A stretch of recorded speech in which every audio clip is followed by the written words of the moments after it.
Dear students, अब अपन next 14 number problem को discuss कर रहे हैं। 14 नंबर जो प्रॉब्लम है वो क्या कहना चाह रही है उसको रीड कर लेते हैं, एक बार हाईलाइटर लेते हैं।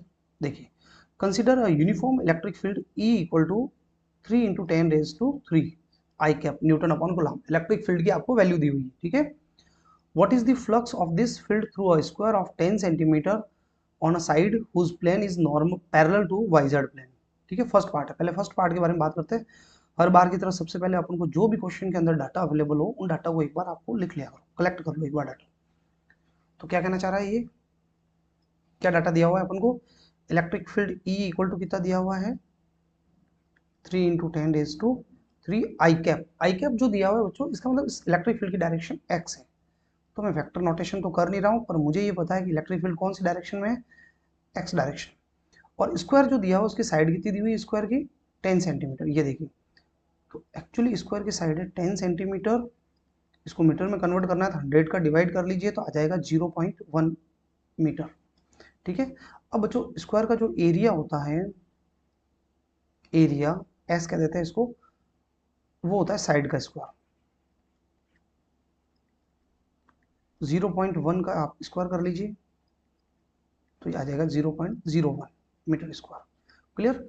अब ये डायग्राम क्या कहना चाह रहा है कि स्क्वायर जो है वो कैसे पड़ा है, उसको वाई जेड प्लेन के पैरेलल है। तो मैं एक बार थोड़ा सा डायरेक्शन मेंशन कर लेता हूँ।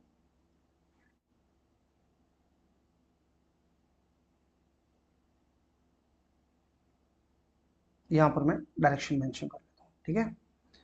ये मैंने इस तरीके से एक ले लिया है जिसमें ये जो लेबलिंग है, ये जो डायरेक्शन है, ये x है, ये y है, और ये कौन सी है? z डायरेक्शन है। ठीक है। और एक प्लेन पड़ा हुआ है जो yz के पैरेलल है। तो yz के पैरेलल जो प्लेन है उसको अपन किस तरीके से बनाएंगे?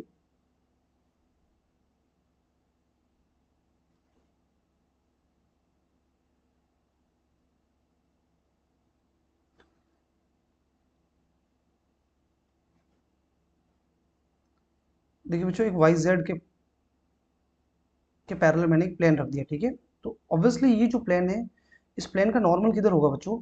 तो ये जो प्लेन होगा, इलेक्ट्रिक फील्ड कौन सी डायरेक्शन में, क्वेश्चन ने पहले कह दिया इलेक्ट्रिक फील्ड एक्स डायरेक्शन।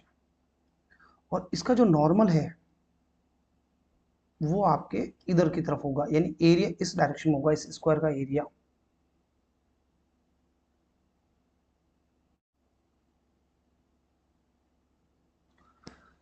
तो बच्चों, ये जो एरिया और इलेक्ट्रिक फील्ड के अंदर जो एंगल बन रहा है नॉर्मल और इलेक्ट्रिक फील्ड के बीच में, वो 0 डिग्री होता है। अब आपको पूछा गया फ्लक्स, तो फ्लक्स का जो फॉर्मूला होता है बच्चों, फॉर्मूले तो आपको याद होने चाहिए। फ्लक्स का क्या फॉर्मूला होता है? फाई का E S cos theta, normal सा फॉर्मूला। थीटा एंगल किसके बीच का होता है? ई और एस। ई इलेक्ट्रिक फील्ड है, एस जो है वो नॉर्मल यानी एरिया की डायरेक्शन है, जो कि नॉर्मल का लॉन्ग होती है। ई की वैल्यू कितनी दी हुई है ऊपर देखिए, 3 इंटू 10⁻3। तो ये वैल्यू पुटअप कर लेते हैं, 3 इंटू 10⁻3। और एरिया दिया हुआ बच्चों 0.01। ये पॉइंट हटा दिया आपने, 2 जीरो आ गए, 2 जीरो से 3 जीरो कट गए बच्चों। तो कुल मिलाकर के ये आ गया 30। फ्लक्स का यूनिट होता है newton upon coulomb into metre square. ये एक फर्स्ट हमारा आंसर आ गया। अब ये नेक्स्ट क्या कहना चाह रहा है ये क्वेश्चन, देखिए बच्चों next part. What is the flux through the same square if normal to its plane makes 60 degree angle with x axis. ये क्या कहना चाह रहा है? नॉर्मल के साथ 60 डिग्री एंगल बन रहा है प्लेन का, तो इसमें डायग्राम बनाने की जरूरत ही नहीं हमें, डायरेक्टली हमें ये क्वेश्चन बता रहा है। थोड़ा सा नीचे लेते हैं हम। देखिए बच्चों, क्वेश्चन बहुत सिंपल सी बात कहना चाह रहा है यहाँ पर कि जो इस बार नॉर्मल जो एंगल बना रहा है इलेक्ट्रिक फील्ड एक्स एक्सिस के साथ, इलेक्ट्रिक फील्ड एक्स डायरेक्शन में, तो इलेक्ट्रिक फील्ड के साथ नॉर्मल जो एंगल बना रहा है, जैसे मैं ये डायग्राम बना ही देता हूँ एक बार। ये एक्स है, ये वाई है, और ये कौन सी डायरेक्शन है? जेड। अब आपके सरफेस कुछ इस तरीके से रखा हुआ है,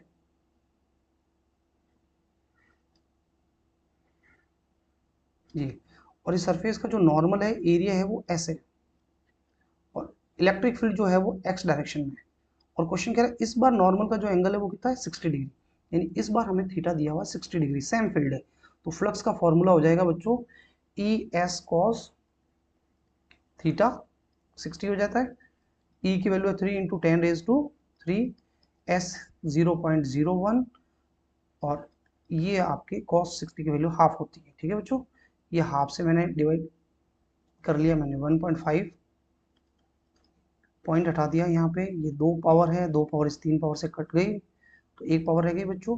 तो कुल मिलाकर आ गया फ्लक्स 15, आधा हो गया, newton upon coulomb into metre square. Flux का यूनिट वोल्ट इंटू सेकेंड भी होता है, sorry volt into metre. Electric flux का यूनिट और मैग्नेटिक फ्लक्स जो है उसका वोल्ट इंटू सेकंड भी यूनिट होता है। तो बच्चों ये प्रॉब्लम हो गई है। अब अपन नेक्स्ट प्रॉब्लम पे बात करेंगे।